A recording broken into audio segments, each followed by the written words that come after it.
Adisti Maharaningrat dari kelas D Fakultas Kesehatan Masyarakat Universitas Halus Oleo dengan NIM J1A1202060. Di sini saya akan mewawancarai narasumber saya yang bernama Siska Andriani Aliningsihe.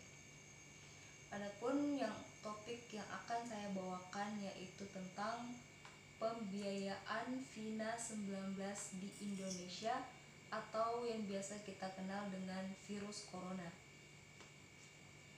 Pada saat bulan Maret 2020, dunia telah dilanda oleh sebuah virus yaitu FINA 19 atau yang biasa kita dengar di masyarakat umum yaitu virus corona.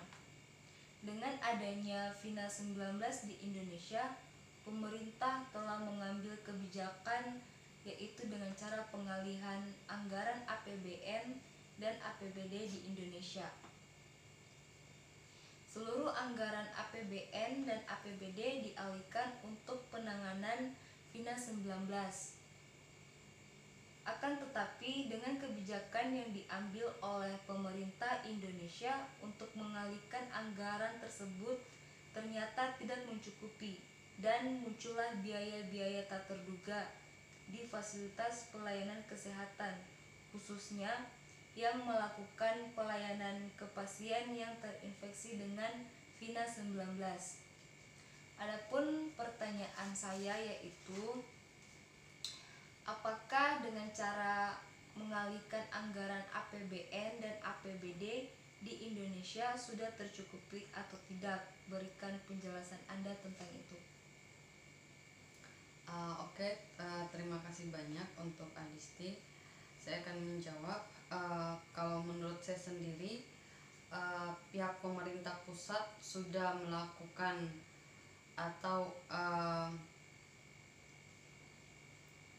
mengambil kebijakan dengan cara mengalihkan semua anggaran APBD dan APBN untuk pelayanan pasien atau kegiatan yang berkaitan dengan COVID-19. Saya pikir dana-dana dari pusat untuk membiayai kegiatan dan pasien yang telah terinfeksi virus corona itu cukup besar, akan tetapi kenyataan di lapangan dana-dana tersebut tidak mencukupi. Kita bisa lihat dari dana dari SDM-nya itu juga membutuhkan biaya besar.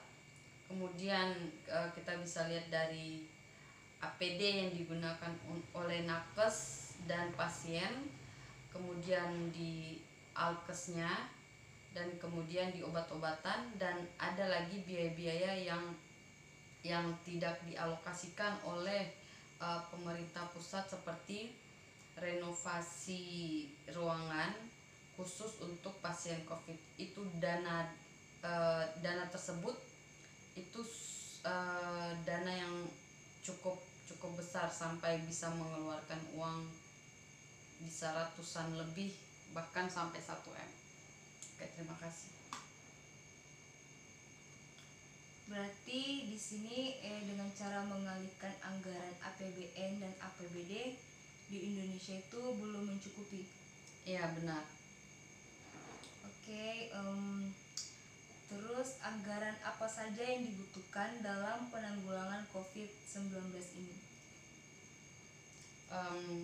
Untuk anggaran yang dibutuhkan sendiri seperti yang saya telah jelaskan tadi, yaitu dana yang dibutuhkan, sumber dana untuk SDM-nya, mulai dari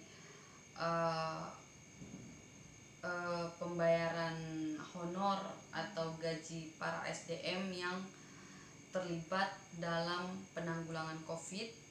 Dalam hal ini yang terlibat maksudnya yang berkontak langsung dengan si pasien COVID, kemudian APD yang digunakan, kemudian alat kesehatan, alkes yang digunakan untuk pelayanan COVID, dan obat-obatan, dan kemudian renovasi ruangan mulai dari ruangan-ruangan yang ada di rumah sakit, di puskesmas dan klinik itu membutuhkan biaya yang sangat besar.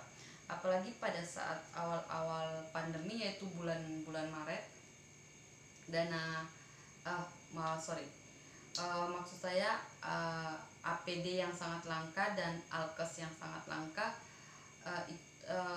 membuat harga-harga di pasaran untuk APD dan alkes itu melunjak tinggi, sehingga dana-dana yang dialokasikan oleh pemerintah pusat itu tidak cukup. Akan tetapi untuk di tingkat provinsi sampai daerah-daerah itu mereka telah membuat kebijakan-kebijakan daerah seperti kebijakan-kebijakan daerah yang ditentukan oleh pihak pemerintah daerah, sehingga dana-dana tersebut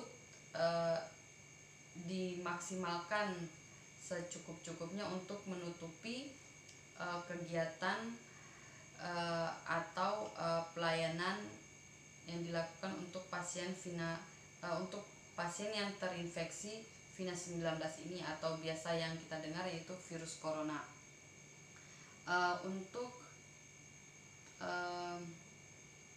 Saya pikir untuk anggaran dana-dana yang dibutuhkan untuk penanggulangan COVID-19, saya pikir itu saja yang telah saya sebutkan tadi, mulai dari SDM, APD, alkes, obat-obatan, dan renovasi ruangan. Itu saja dari saya. Terima kasih. Oke, baik. Atau mungkin ada saran atau solusi terkait anggaran COVID ini?